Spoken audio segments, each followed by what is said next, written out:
So lately things have been a bit interesting, if I should say the least. I feel like there's been this pondering question over my thought process the past couple of months, weeks, days, probably even a year at this point, I could say. The question that's been constantly going for me has been who am I?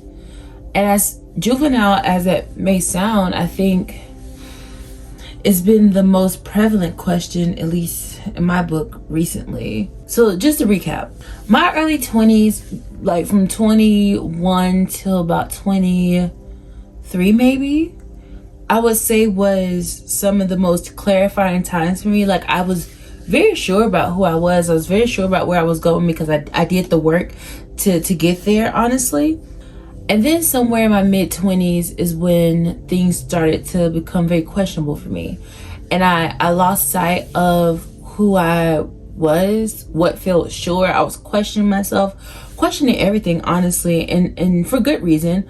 I was becoming somebody in real time that wasn't conducive to who I was internally. And I found myself building a life off of kind of a lie. I really started asking myself around 25 maybe, who are you? Who am I? I don't have a for sure answer. And sometimes that's fine, but I think in that moment for me, it was because I just was out of alignment with myself, honestly.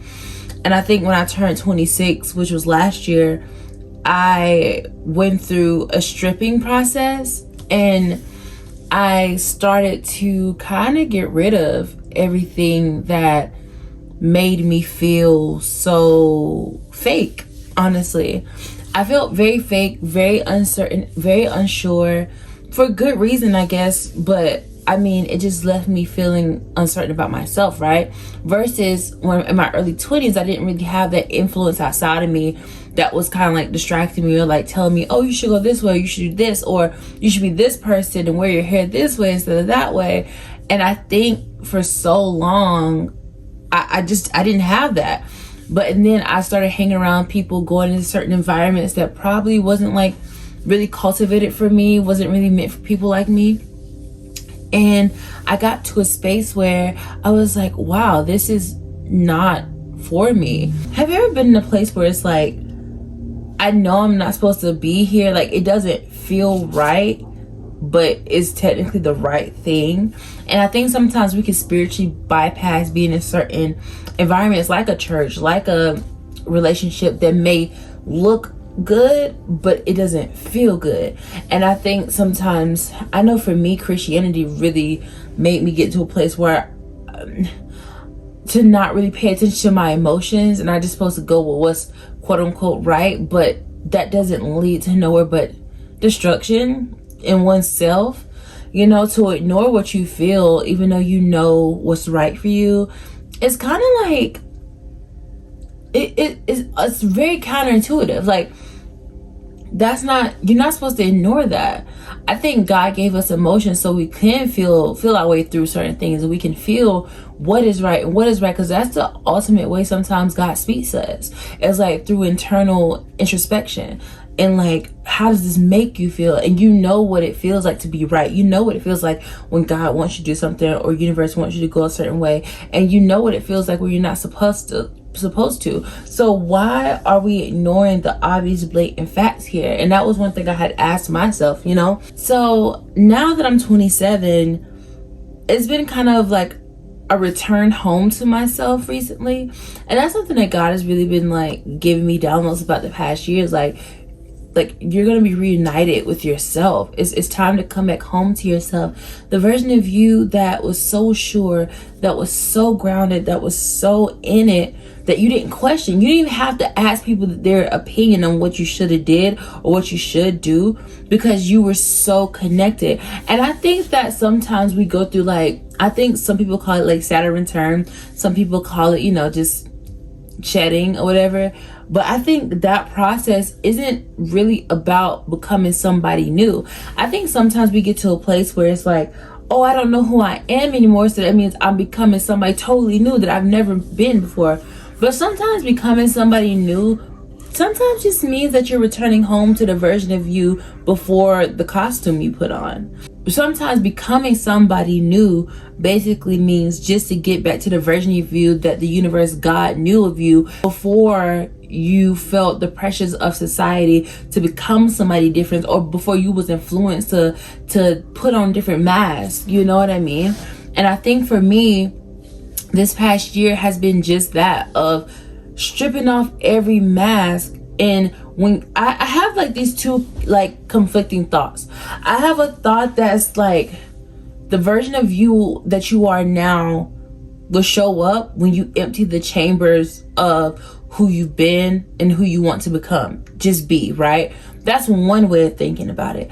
Another way of thinking about it is, you'll be yourself and you'll feel connected with yourself, and you'll be the person that you're meant to be when you take off every mask that you place on yourself. Which I think both of those, I think I'm saying the same thing but just in different fonts. I think those are still true. I think you are meant to be who you are when you stop trying to constantly become something.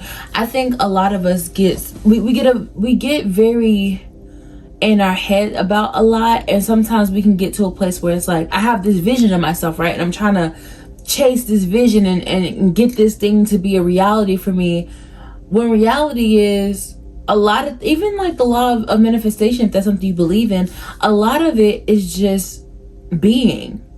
Don't hold so tight to a version of you, because honestly, you just never know what God wants to do in your life. I think I had this conversation with somebody the other day, right? I'm gonna use an analogy, right? So for a long time, I had a vision of myself driving a Jeep Wrangler. I was like, oh yeah, like this is the car I want. I'm not selling this, I get this car, like yada yada yada, like this is the one I want. This is the one. And I was like, okay, I was striving for a Jeep. That's what I wanted. When you have this mindset of it's either this or nothing at all, a lot of times we get to a place where it's like, oh my God, like if it doesn't look this way, then it must not be sent from God. Like this is not it. It's not it.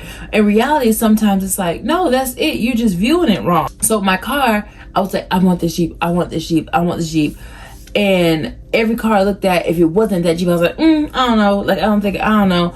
But what that does is it blocks off the opportunities, and it blocks off the thing that God wants to do. It blocks you off from being expansive, right? Because sometimes I remember seeing this picture years ago on Instagram where it's like this little girl, like she has like this little teddy bear, right? And God has a huge teddy bear behind him. And it's like, you're so focused on this little teddy bear that you don't want to let go of, when God has such a bigger plan in mind. It might not look exactly how you thought, but it still is.